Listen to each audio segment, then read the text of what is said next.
کارمندین هاوارچون و رزگارکردنان دژێر ئاڤاهین هەڕەفتیین ji ber artejiyana roja duşanbeyê li kesên saxmayî û termên qurbaniyan digerin. Serok Biden sozên alîkariyên berfireh ji bo rizgarkirin û alîkariya devverên arteja Tirkiye û Sûriya dide. û xelkê cindrêsê li Bakurê Rojavayê Sûriya termên qurbaniyên artejê vedişêrin.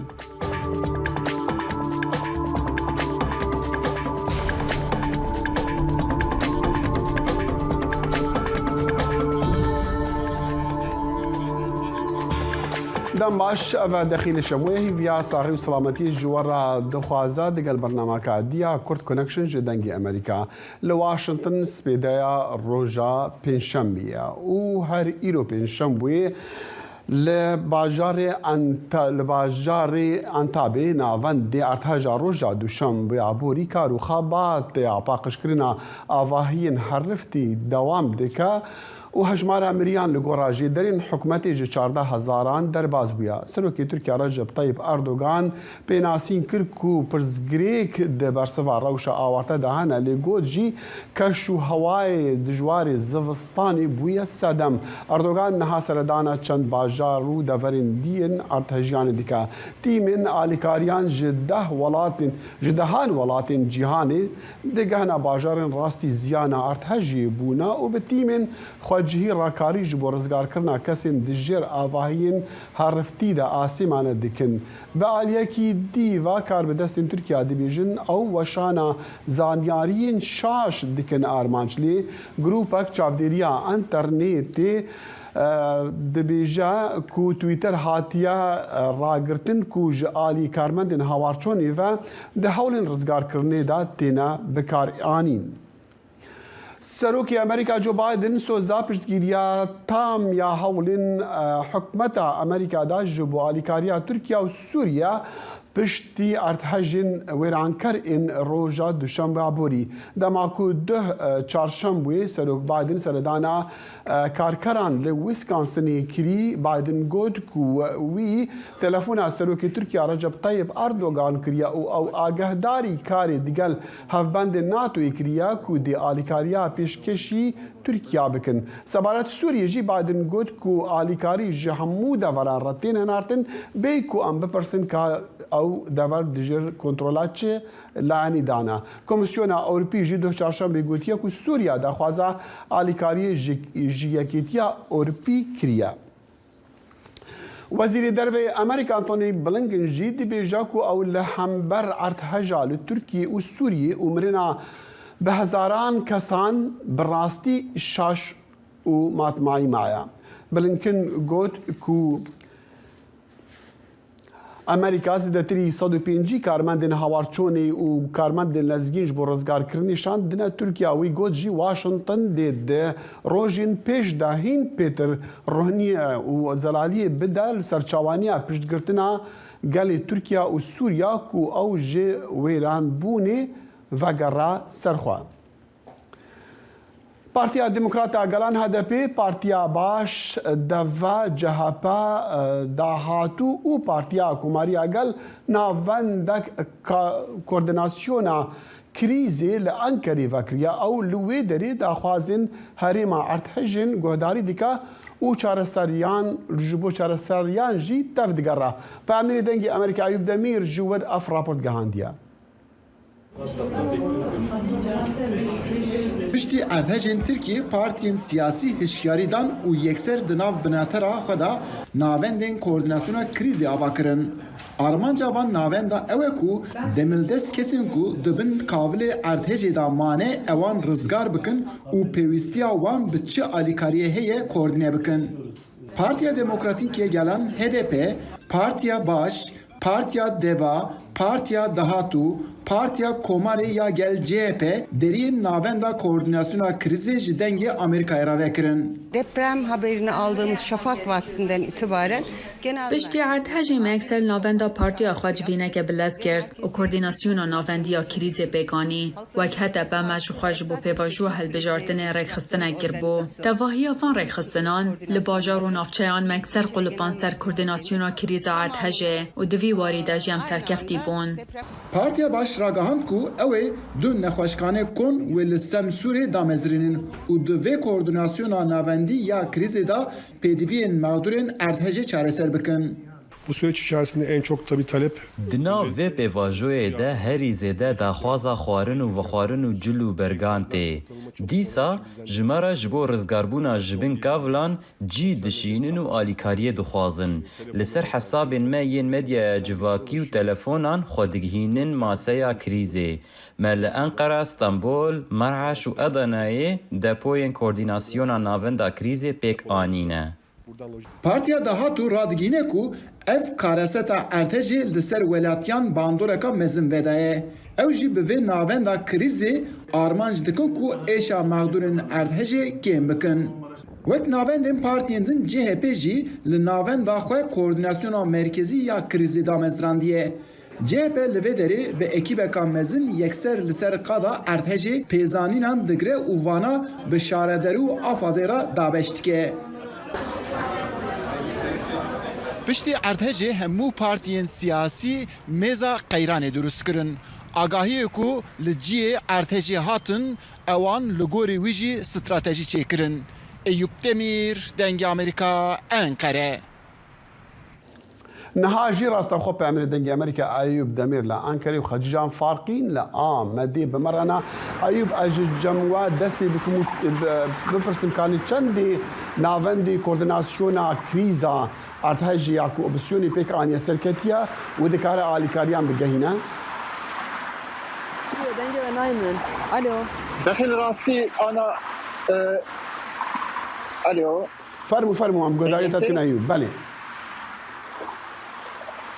أنا راستي بنوچه دجي ديار بو دوه ملگل وان تبعي قصه كر او پشتی هل بجار يعني پشتی ارتجي راستي يكسر اف کوردیناسیون چیکرنه لدوی دری دا هم گازین جوان هي دبيجن کو انا تشتكي مركزي هي او جي افاته انا ام جي کو دسکنن جي پیچیا ابایا افاته يعني ريبريا رسمي لدوی دری زیادت در کلپش لگوری و دری همو cihan da koordinasyon teçekirin. Partiye siyasi cidibejin ku yani ev tişte ku resmi der ternefeş karnap astengi acı der dakhinin hole jiboku mesela afat bawa ki resmi du ali destilatiye da te xwastin ku hemit tiştin ser afatê were çêkirin lê ew koordinasyona ku birêva dibin afat têr nake ji bo wî jî li ser afatê him rexne cihêne rastî. Daliyê din da jî gaven temaşe dikin yani gelek cihan da yani eva resmi afat pir cihan da jî xwe nikare bigihîne partiye siyasî bêjin ku hin derfetê me hene rastî heke pêşiya me da astengîne ve em dikarin li wan daran çareseriyan çê bikin. بله بله باشا او پیامی کو دو هبو کو حکومت آستانگی لپیش تویتری دانینا او آژانس مروفانی و آژانس آلیکاریا دی بیجن کو او تویتری بکارت این جبو کارن رزگار کرینی او چاوا بو نها تویتر هيا از باورت کنم Ana rastî yani çend rojberê diyar kirin îro li Meclisa Türkiye li ser rewşa awarte hevdîtineke ya ana berdewam dike encam dernekekiye. Yani Serokkomarê Türkiye Recep Tayyip Erdoğan gotu ku MSM rewşeka awarte damezirinin. Ji bo wî jî rastî pêşiya me da mesela ewek jî heye mesela kanûna dezenformasyonê heye. Heke eva derkeve li pêşiya çapemeniyê da jî astengiyekê derdikine pêşî derdikine holê ji bo wî jî him Twitter ve him medya civakî ve him tiştên din de tevayî dikeve bin terêvana yani astengiyekî derdikeve ana di Twitterê da kemasiyekê yani pir baş naçî holê. اردوغان تدی پیناسین کرد کو مثلا آستانگی هنه لپیش مثلا هولین رزگار کرینی لدیسا او خطای دی خستوی که شو هوای دجواری زوستانی هیا چندی اف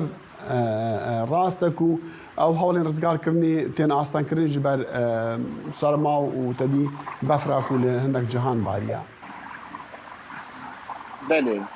داخل راستي انا سرما دكارن بيجم كو باندورا هري خراب تسيده هري خراب فدايه يعني انا روشا انقري جيغا بندم برشا راستي بدري ده مكارن در داب سكنون لو دري خرابتر انا سرمايه كي يعني دبن صفر ده حاف جارنا حيش بنج در باستي جبوی جی دبن کاولا دا کسی کو هنه راستی تندرستی آوان علی تندرستی کو جیان آوان هبردام که خطری داره لبر ویجی yani bir alide havuzdan ku derdi ki peş hatta diye ki dikarım biçin hem dizanı ku yani ligori ku erima arteci da çek ku tem desteme dikarım desteme da hem dizanı ku gelek diyan da ana keşe hene alikari naçın pırci her kesek ne eser wan kavlan dıbın wan kavlan dacı kesin zindi acı beden hene jibo uji rastı ev keşe hani dikarım bejin ku keşe ka pırmezin derdi peş kes nikare tiştekici beje ve arada kimasi mezin jali hükümet edacı derdi kevin olay. Ayub Demir pamir dengi Amerika rasta hoca Ankara bimara bugal ki spas. ووينين ستلايتي كو ده چارشم گهانا و هندك وان وينين ديار دكن كاتشاوا ويراني قال كي مازنا بشتي فينا بري امي وقرن جموا وم هي دكن كوبا اميرمان خرجا فارقين جي بيواندي بوير باش باش بو مزان الورچ لامده تشي دبا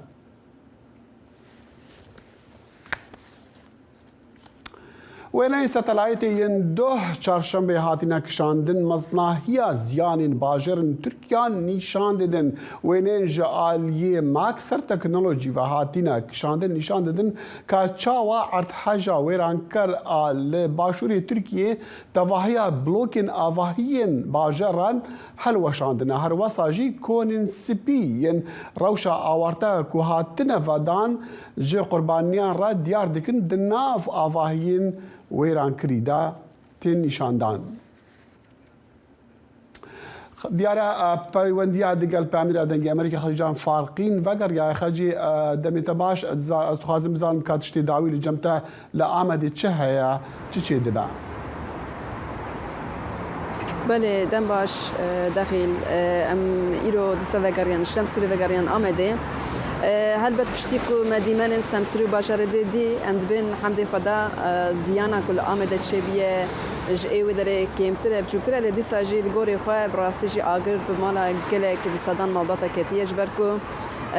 حتی نها جسد پنجی زیدتر مروف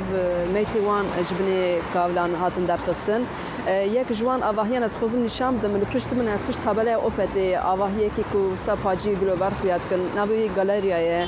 مدن وشین خوی برداشت دست نشان کربو اف آوم یعنی هولا سپیشین آمده که جبی سالا دیدتر تمنی هیه یعنی آواهیه که پرمزنه دو درده اسکارم بجم که بلکیش 500 زیدتر خانی هنه دو بلوکی و حرفین دبنیو درته تخمین کرنیزی 200 مروف هنه که حتی نه هم مقابل جو داره کس ساق رزگار نبیه هر سال هر 20 آواهین دیجی لگرین دومن لایرو زانن 82 ساعت لسر در باس بیه دقال كو سرما وسقما كبر زيده هي دي ساجي خبرين كو جدورين باجار دي ادا بريميتين بشتي 82 ساعه جودري مالاتك مثلا خطا رزقار بيه او هي بيد داك بالك البان راجز كاسين كو قرب الصاغ هبه اللي عنده دوما خالجان ام لوينين بشتا دبينين كو ديار عطاراديك جيان وقريا عامد من خاص بحثي شمره بحثي بكرتي بحثي هولن آلیکاریان و ارزگار کردنی بکی چندی او بلاستین کردن لدما کی کو وقتی گویی بترج بیش 72 ساعت بسر ارتحاجی را در باز دبن. بله بگشتیش بوی آمده اسکارم بجم که براستی هرچقاس ریخستنین سیویل دو وقتی دما روش آورده دهات بونگرتن لی او رها ریخستنین سیویل لآمده به هیزش روژا پیشی ورده اوز بجم کارساز کارمند ریخستنین سیویل کوردناسیونه که چه کرن و آلیکاری خلقی کرن هر وسا بوی کوردناسیون هولین ورزشی هاتن و خطاتن خط مشفت شفالو داره بمینه يعني دقالكو اجبركو اردهيش هيجي دومن كاس نويره بكم مالخو لد اديه كي داجي وجيانا نورمال جي دومن وكي كونجي دبينن هر كاس السركاري خو تاني دبستانج بو حتى كي هاتيه قرتن لين باجار دي داخل اسكرم بيشمكو مخابن اديكاري تاني روجا سيا وردا دقي هيشتات تشتك مثلا مال دو سمسوري دي دو اديكاري دهاتش چار اليه تركي قاميون المازن دهاتن لي كورديناسيون تنبو يعني ريفبري تنبو مثلا امچو چون جسروجي دحب كاميون مازن هاتبون خوارن وخوارن قالك تشتدا هبون زلام اوكي روجنا مفانج مات برسد قلت قالوا مفانا تسمي كي بكن ام تشات كارن بيجن كسيكو حوجنا يعني ازبجم كس مواطب لهم بري خونا ديديتن نا ولايات نا شارداري نا ازبجم رخصنين جدا يعني مخابن اسكار نتنه ابيا قلتنا مننا ابيا تشتك مالو داري ديت خلق وداري قلت الدوله الفدراليه السنفيده ما يجبركو ام تو كسينا داردهش بري داخل بري هر كسي لشكر دغيشت سر خربا ندوي د بمن مدوي اردهش د مقاله اشكر نديت روجي بيشي تيم هبون تيمون اجبروا سدمه زيانه كما زوجي تشبيه مخابن الجي هندي لباجرني كاتشتي دبا وهول تشان من اخر جا فرقين فهم دنگي امريكا امادي راس خب مره بقول كسباس ولنا فندا عرض هجا ويران كركو لباجاروكي بازاريجا يا مرشي بو هش تاج مركا زيدا يا ولاتيان دبن افاين هرفتي دا معنا ولبندا رزقار كرينا جور بامري دنگي امريكا عارف اصلا افرابورت شانديا افدر باجاروكي بازارجيكا مرشيه کو ارتجا ویران کاریا دسپیکی به پیله 7.7 لوی دره قومی بو. دما امکت ناوا کولان وی باجاروکی پرانیا آواهیان هلوشیا بو. تیوی کو چند روش سر ارتج درباز بویجی جبیلی چند آواهیان لسر پرانیا آواهیان هلوشیای تیم رزگار کرنه خبات ندا بو دسپیکرن. رونشوان وی دره دبیجن کو وی دره دناوا وکاولاندا دنگی جنو زاروکاتین و او چند جارا گازی تیمین رزگار کردن دیکن له هنجی ناین دیسانه و کند بینن او ظلام نه به تلفن او ساعتک زیاده یا دیسا به تیمین رزگار کردن و کت تکیلی و دبیجه ورن و درهن کسنه له هنجی چکز نهاتنه و او کسین کل بن کاولان در ناخن حالیمه دورو دبیجه کو او زاروک و جنین لبن خربیان دا جیران وانن و او پر خمگینن کو نکارن جبو وان تشتک بکن او نچار لبن دا تیمین رزگار کرنه نه لی تیوی کو بانگا وان کسنای هوارا وان تونن دولت اما تونه ایران کرمان جندین کسی نیست که هیله نوه نه هر گل هیله ترکانه هیله کرمان جا کس تونه همچی نه مسلمانن همچی نه قولوی خواده نه اونا جن همین نه ام جن همین نه یعنی ما چه کریه ما دست خیاردم دریش کن پرانیا باجارو که بازار جکی کردن علوینه وان هنجی آلیکاریا خوارن و کنان نورگرتیه وان به درفت انخوا بوخا کن وگرتنه لی خوارن بزگرکی که مزنه درست رامه پیرشانی چیدا نه شیوان تشتنه نه چادر نه نان نه شیوا نه چای تشتنه بشنا ما را بشنا وافتنه تشتنه نه تنه شرتنه نه تنه آیشلا سمر چیدا کسی درنا ایشلا ها بس که بندنا تو کس یاردم ما نکنه هر تشک خورن نه همه دن ما باتونی ما وینن ما چادری ما وینن ما سایکن که هر چند را که و دبرما بیه هین کس ناتی ور پرس نکریه سرجمارا باجارو که بازار جکی نزی 7000 بو لین هاوک باجاره که والا دیار دکه لگور و نشفانان نه صدان کس دبن خربیان دا لبندا رزگار کرنه نه عارف اصلان دنگ امریکا بازار جکا مرشی وهر نها عمر فاروق باران دنگی امریکا لباجاروکی علی گورا لپاریزگاه رحای کو گلک لور زیانا ارتجی بر بزیانا ارتجی نکتیه لیدیسان خلکی باجارندین کو ارتجی ویران کرنا رو دکن علی گور و لور خانیان کری دگرن که عمر دنباش هونچا و روشا ور دکارن دنرخینن دنباش که داخل الویدری ایرو لرها هریم رها تیمین هاوارچونه کارن خبات خا قداندن ادی لور لگرینه و روزگار کرنه چه ناکن لگور آگاهی رسمی ین بردست لویدری سودو پنجه و سه آوایی ادی کس نکارته که و نک جوان هلوشیان نک قصر مزن دیتنه و لسر 19 کاولان تیمین هاوارچونه لگرین کرنه هن کس خلاص کرنه او ادی لبر نخبتن لرها بتواهی لگور آگاهی رسمی 107 کسان جان خاج دستانه لی از دغازم اوک افکار ما خجیجان فارقی ببیجم شینی ودره یه سروجه یه هرما رها الیگور دناوبرا انتابدای و الیگور دناوبرا رها و انتابدای و نزیکی سمسوریه نزیکی آدیامانه شینی این داره دبیجن یه تا ارتش چه نبویه یعنی اما وصلت هنا وسام حزيانه امنك قلتنا دبوكا سروجي دبيجن امتني حزيانه چونكو دبيجن كاوس وكريزا مزن لسام سوريا اونا لفيدري تبيكو او باجار هريما رها باش امرت الوربوي هريما رها بالي تدهول الوربوي روش الورشاوا ابو يعني تخص شو بحسي روشا وربك يعني ديال او نافاندي ارتجيبو الروشا يعني يا سمسوري او كاس جالك بغازن ان كود بيجن كو اليكارينا جينا فيدري يعني اليكارين كود شنو فيدري جي ين سيفيل ولفيدري لهريما رها هريما دياربكر جي انسان سيفيل بدرفتين خا دبيجن راست لجماجي ارتش شيبويه لاو بخا تبيكو هريمن ارتجنا اونا ورموري خبر دكن ونان خبر دكن تبزه مي خبر دكن دبن سمسوری دبن آدیامانه. لذت درز دغازم بتشکی جی بيجم سروج دشته جلک تسین لناوندیم باجاران تین لعلیگور لسروج خانیین کرد گرن شینی کوچبرین کوبانی جی لبدری بجیبونه جبر ویجی لبدری قلبالغی کی زیاده شده به و بدستنا نان problem gerekmez. Çünkü her xaniyan niziki çel pence kes bu odayın buçuk adımının و herkese tefrneji çel pence nani behavra dikire و اوجد به تدما كاوسي هل مثلا بتني لور بلكو دي قالك باجارين دي او كريز هاي بتاع بيجي كريز بدس خصنا خوارني ونام بتاعبت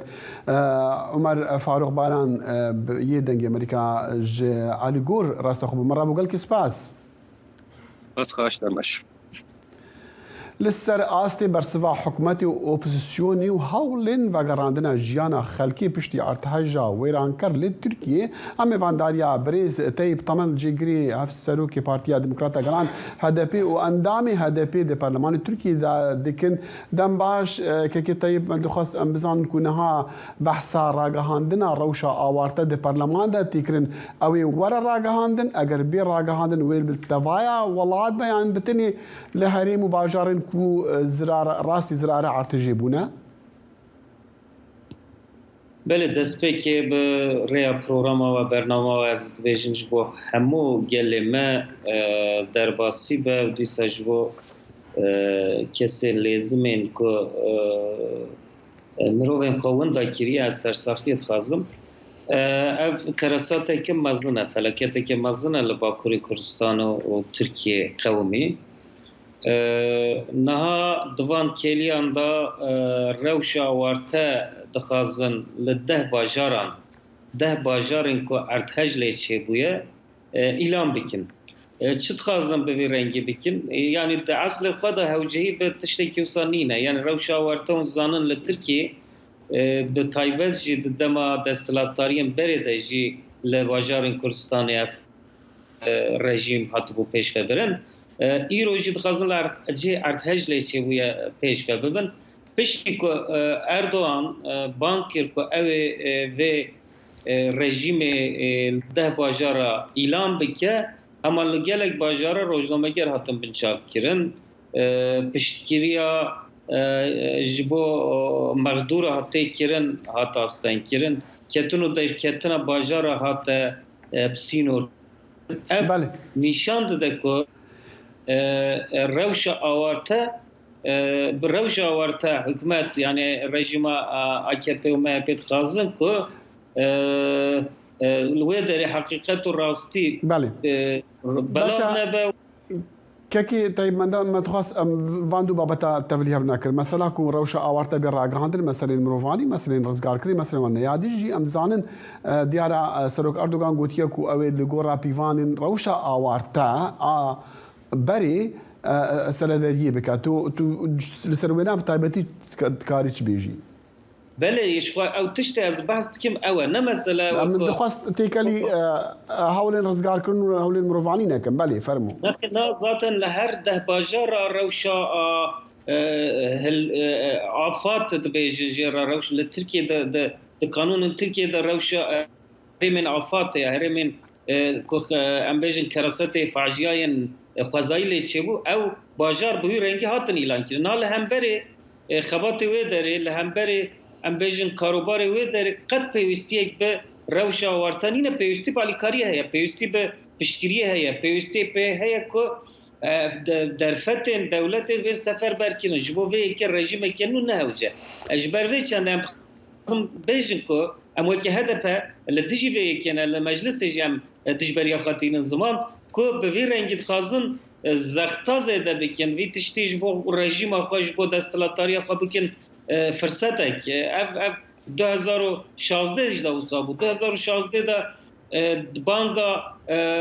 روشاورتات کرن که سینور بله همو سازی و دزگاه انسانی سیویل یعنی چانتی هاتن گرتن اویه که دوی نه روشا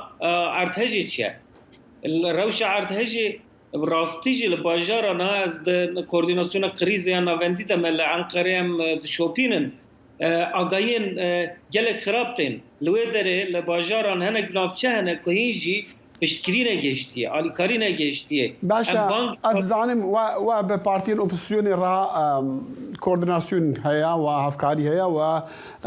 جبوی کریزی لی هدفی بخوا چه لبره چه پلان هيا جبو آلیکاری خلکی لباجارن کو پرانیا کردان لور هذا بج روجا دسبيكي حتى نهال لجاز همو سازي ودزگهين كردي ين كردستاني كورديناسيون كي هفش اواكر خبط لسر سه اساسا تمشاندن یک لهر باجاره که فلاکت یعنی کراسات لیچه بوی کوردیناسیون که فرح هاتیه پیکانی وش بو تثبیت کرنا کسین پیوستیا و برزگار کرنه هیا پشت رجی باجار ترکیه وش باجار کردستان سرحد و آمده صدان وسایت مزن یم پشتگیریه که آلاو خارن و خارنه آلاو گرم کرنه توزانی زستانه که دجوار هیا جبو اوالی کاری بگیجن جه خبات مشاندن ما خبات که دجی رو راگهاند ام نها کسین خودی درفت واهی و کسین مقدور ام دگهینن هف جبو وی که مگوتیه ام مالباتا بگهینن هف مالباتا که درفت ماله درفت خانی درفت خارن هی و مالبات انجی کسو کسایت که به خانی ماینه به مال ماینه به درفت ماینه اموان دگیجن هف دو که گل کرد برین خواب دست خواه درمان بکه جوا کامه دوی چارچوه دا پشتگیریه بدهد بريز طيب تمال جيجري هف سلوكي بارتيا ديمقراطا قالان هدفي واندامي هدفي دي برلمان تركي دا قال كي سباس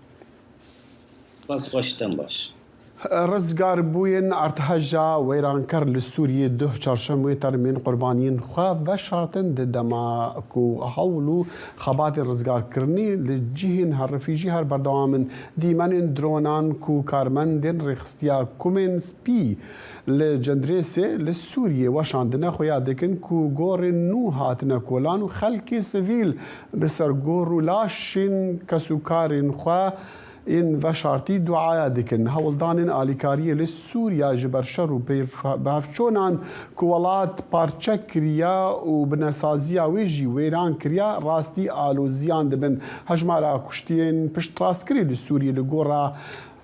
سازین حکومتی گهشتیا نزیکی 3000 هولن رزگار کرنی لباکوری روش آوا کو دیجر کنترول اثر هلدان دایا هرتی و پتر آلوز دبن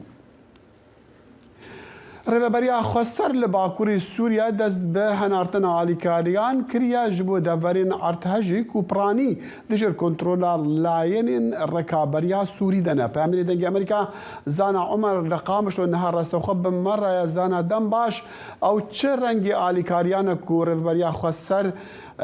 دشین وان هریمین کو برزیانی کتن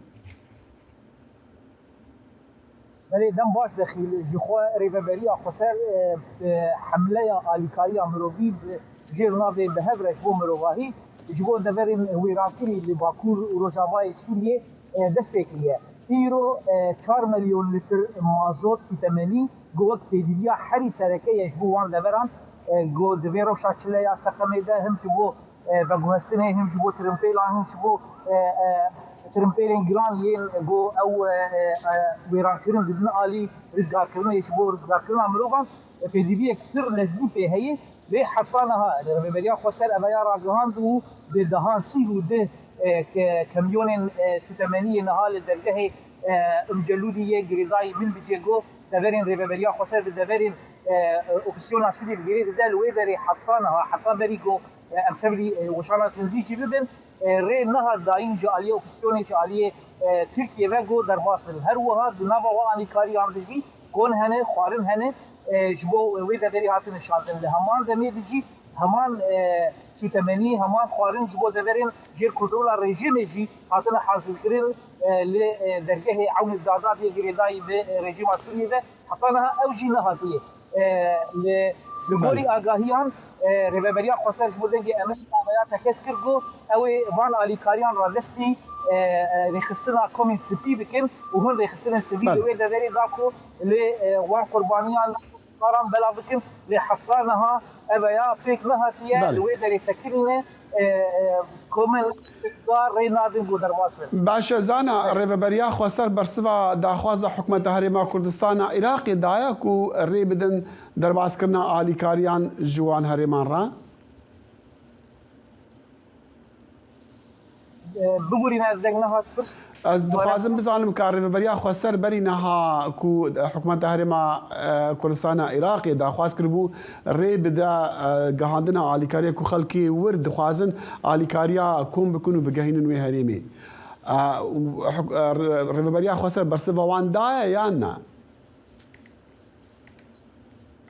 بله داخل شو خال بوري آگاهی فایده دنگ امریکا را هی واسور آکورد پیوندی البانك لرخصتنا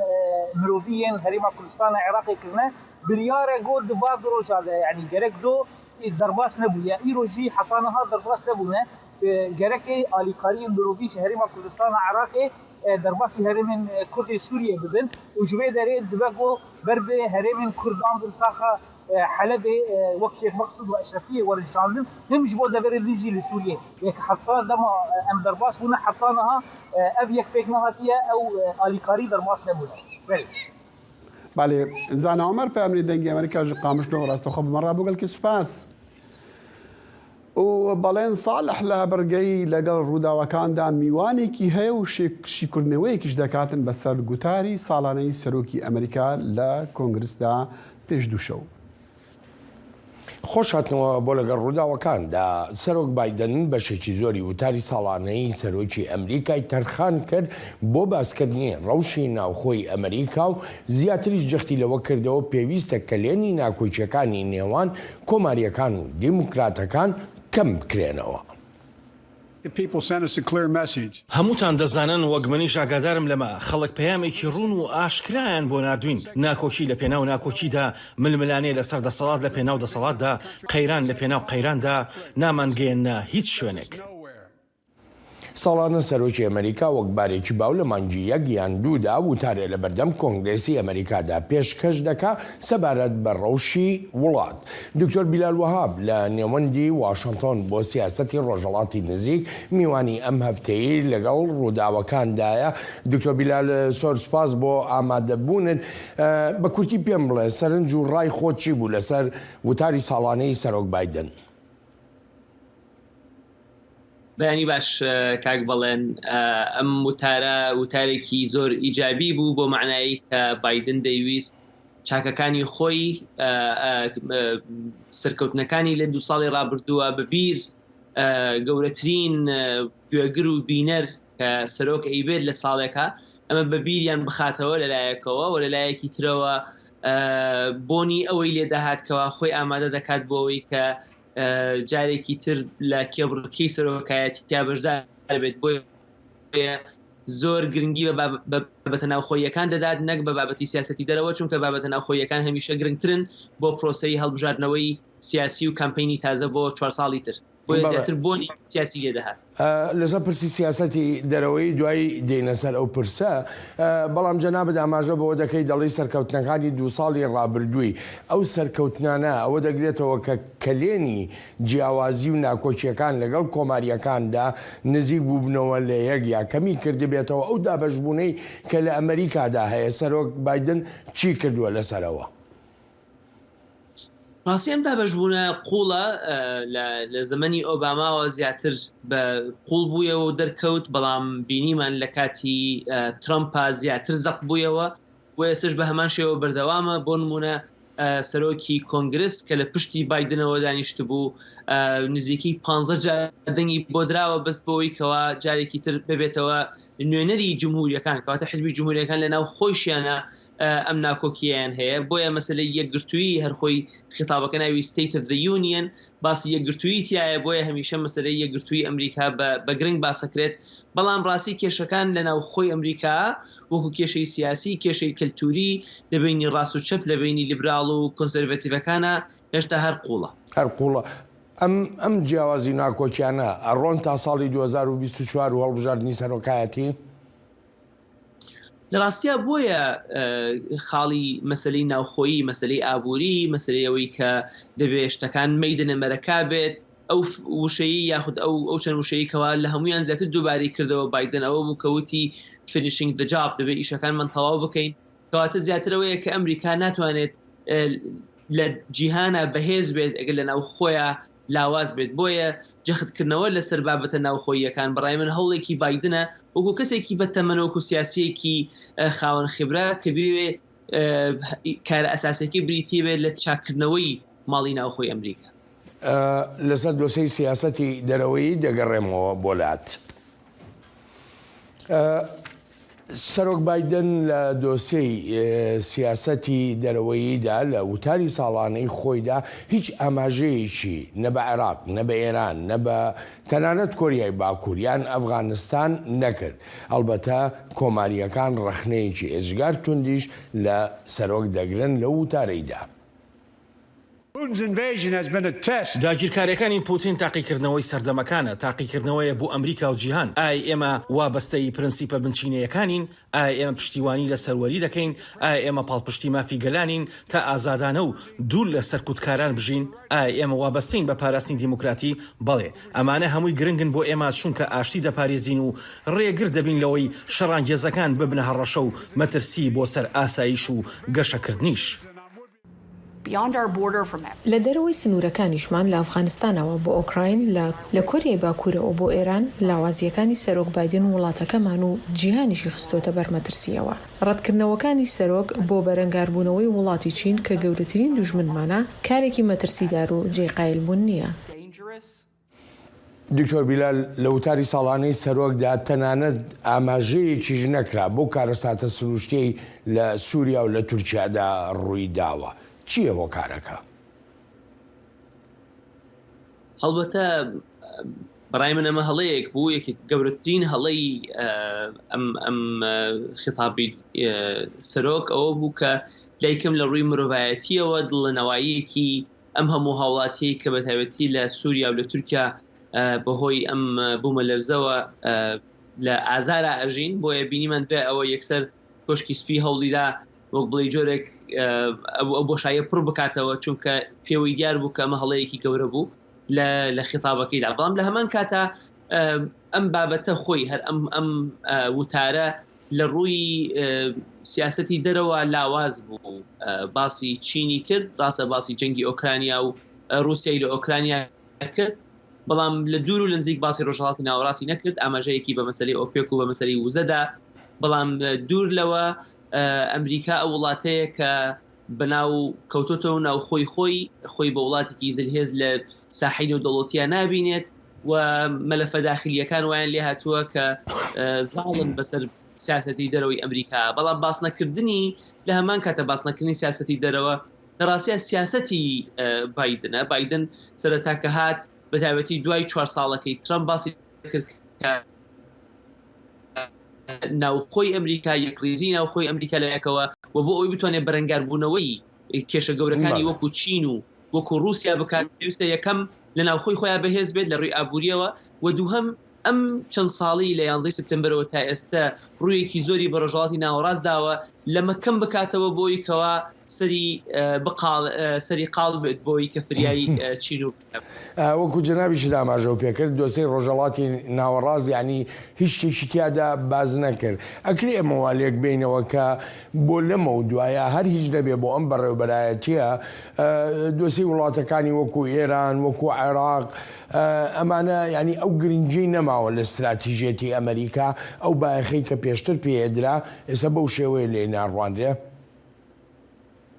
بۆ ئەگەربی تەقیمی سیاسەتی دەرەوەی بایدن بکەی لە ڕاستیە سەرکەوتنی گرنگی هەیە یەک لەوانە ئەوەیە کە تەحالوفی ناتۆ کە لە زمانی ترەمپ پەتاو هەڵوەشا بوو جارێکی تر تۆکمەی کردوتەوە بەرامبەر بە چین سیاسەتێکی تۆز بەڵانسی هەیە کەوا بۆ نمونە سارە هەکەبی کە ئیسە باست کرد چین بە دوژمن باسەکات بەڵام بایدن بە دوژمن ناوی چی ناهێنێت بەڵکو بە ڕکابەر ناوی ئەهێنێت بۆیە جۆیە لە تەوازن دروست بۆتەوە لە ڕۆژهەڵاتی ناوەڕاستە بۆ نمونە نرخی نەوت و وزەی نێودەوڵەتی جۆرێک لە سەقامگیری بەخۆیەوە بینیوە بەبێەوەی کەوا ئەمریکا لە ئۆکرانیا ڕاستە و خۆشەڕ بکات دەرەکەی رووسیا ڕۆژ بە ڕۆژ بەرەو دواوە دەڕوات ئەمانە هەمووی سەرکەوتنن بۆ بایدن بەڵام کاتێکەوە بایدن دەوێت باسییان نەکات بڕای من هەر ئەم خاڵانە جەخت دەکاتەوە یەکەمەوەیە کە دیموکراتەکان دەیانەوێت ببنە حیزبێکەوە دەیانەوێت وا دەرکەون کە ئەمریکا لە ناو خۆیان ئاوەدانەکەنەوە و خاڵی دۆمیژەوەیە کە پێشیش ئاماژەم پێکرد لەوە ئەچێ بایدن بیەوێت لە ڕێی ئەم وتارەوە سیگنەڵی ئەوە بداتکەوا دەیەوێت جارێکی تر بۆ 4 ساڵی تر خۆی هەڵبژێرێتەوە وەکو سەرۆکی ئەمریکا کە ئەمە کەوتە ژێرگلەیەکی زۆرەوە چونکە بەڕاستی مەسەلەی تەمەن خەریکە تەواو بە بایدنەوە دەرێت بەڵام دکتۆر ینی من پرسیارەکەی من با بڵین بۆ عێراق لە ئێستادا شاندێکی عێراقی لە واشنتنن ینی سەرۆک بایدن هیچ ئاماژەیەکی پێ نەدا لە کاتێکە کۆمەڵێک گرێکوێرە لە نێوان واشنتن و بەغداددا دروست بووە ئەم بابەتانە لەوە چە پێش 10 ساڵ لە مستەوای سەرۆکی ئەمریکا بووبن بەڵام ئێستا لەم زەمانە تازا وەکوتم لە بەرزبوونەوەی چین و لە بەرزبوونەوەی رووسیا و لەم شەڕێی کە لە ئۆکرانیا ڕوئەدا لەلایەکەوە و لە چاو ئەم هەموو کێشە ناوخۆیەکەوە لە ناو ئەمریکا هەیە بە تایبەتی لەسەر مەسەلەی ئەم هەموو کولفە زۆرەی کە مەسەلەی شەڕ لە ڕۆژهەڵاتی ناوەڕاستە بە ئەفغانستان و بە عێراقەوە لەسەر بوجەی ئەمریکا بووە بایدن دەیەوێت بڵێت ئەمانە ئیتر لە مستەوای من نین و دەیانداتە جێگر دەیانداتە وەزیرەکان بەڵام خۆی بە سیاسەتی دەرەوە وەکو پێویست مەشغوڵ ناکە هەرچەنە خۆ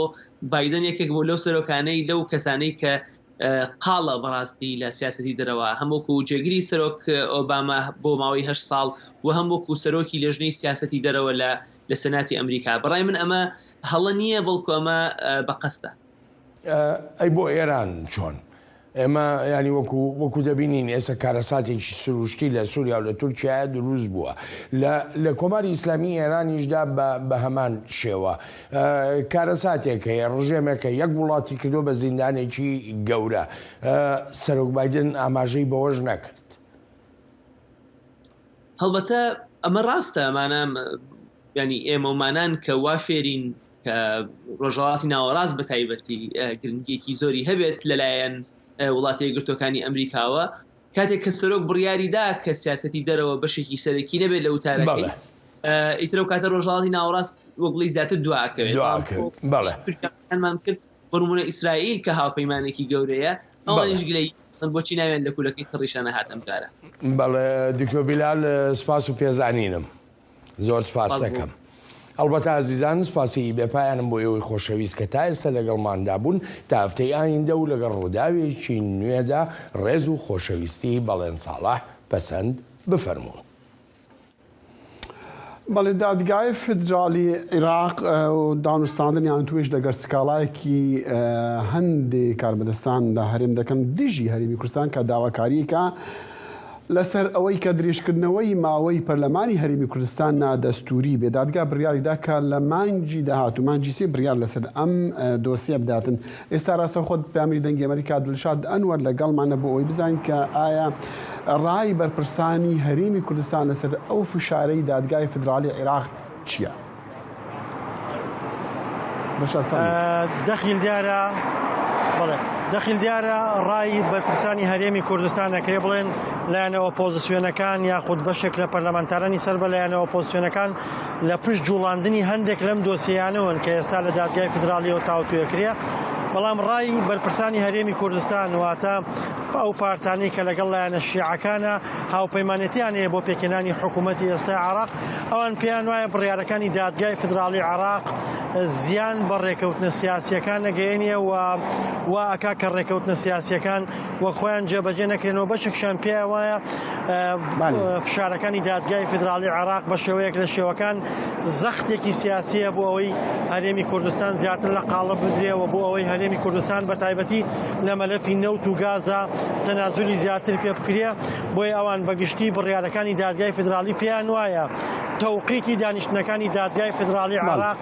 جێی گومانێکە هەر کاتێک ناکۆکیە بێ لە بینی عێراق و هەرێمە. دژە پرسیارەکە لەوەدایە ئەمە ئەبن بەهۆی ئەوەی هەڵوەشانەوەی ڕێککەوتنەکانی نێوان هەرێم و بەغا لەسەر دامەزرانی حکوومەت کە ئەمە بەشێک لەوانە بوو. دەخیل دیارە من قسەم لەگەڵ بەرپرسانی عێراقا کردووە و مقابلەی یەکێک لە بەرپرسانی عێراق ئێستا لەسەر وێبسایتی دەنگی ئەمریکای ئەوان باس لەوەکەن کە ڕێکەوتنی بینی لایەنە کوردی و شیعەکان ڕێکەوتنێکی استراتیژی مێژوویە لەوە گەورەترە کە بەم مەسەلانە تێک بچێەوە. باس لەوەکەن کە بڕیارەکانی دادگای فیدرالی بڕیاری یاسایی نەک سیاسی ئەوان لە ڕووی یاساییەوە بۆیان نییە تەداخل بکەن، بەڵام لەگەڵ ئەوەشدا بەرپرسانی هەرێمی کوردستان ڕوانیان جیاوازترە بە دەریشینە بڕن. پێیان وایە تەوقیتی دانیشتنەکانی دادگا بۆنی سیاسی بوونی بڕیارەکانی پێوە بۆیە بە دڵنیاییەوە بەشێک لە بەرپرسانی هەرێمی کوردستان پێیان وایە کە فشارەکانی دادگا کاریگەریان لەسەر ڕێکەوتنە سیاسیەکانە بێت. دەشاد ئەنوار پامی دەنگی ئەمریکا لە کەرکووک لەگەڵ مامووی زۆر سوپاس. لە چەند دقیقەیەک دوماهەیە بە بەرنامەیە ئەزروو بکەم جەمتا ئۆزلەم یاساک دەمەکە پێداچۆنی یان شۆپاندنا دەنگ و باسان دکە لەسەر ڕەوشا تورکیا چی هەیە بەتایبەتیشی لەسەر مەسەلە ئالیکاریە ئەمریکا؟ بله براستی داخلی تجی راگهاند آلیکاریین امریکی و ولاتندن یکتی اروپا هر کود چه زیاده تر دبه جبرکو روشا خراب و ویرانکار هر روش پرتر زلال دبه هم لترکیه هم لسوریه جی بردرکه وزارت بریوانی امریکا راگهاند کو امریکا کشتیک شر بشینه ترکیه کو با آلیکاریا و وگوستنی تیمان آلیکاریه بکه هر وها ناوندا بنگها انجیلیک یا اسمانی یا لعادانا کنیزی حرما ارتهیجیه جدو ایواره ده وک ناوندا وگوستنا آلیکاریام این تا نتویی تی بکاران. البته ناوندن لشکری جیتیم بکارین با خدمت المروانی دمی کارساتن. اوزم دخواست بزنم یعنی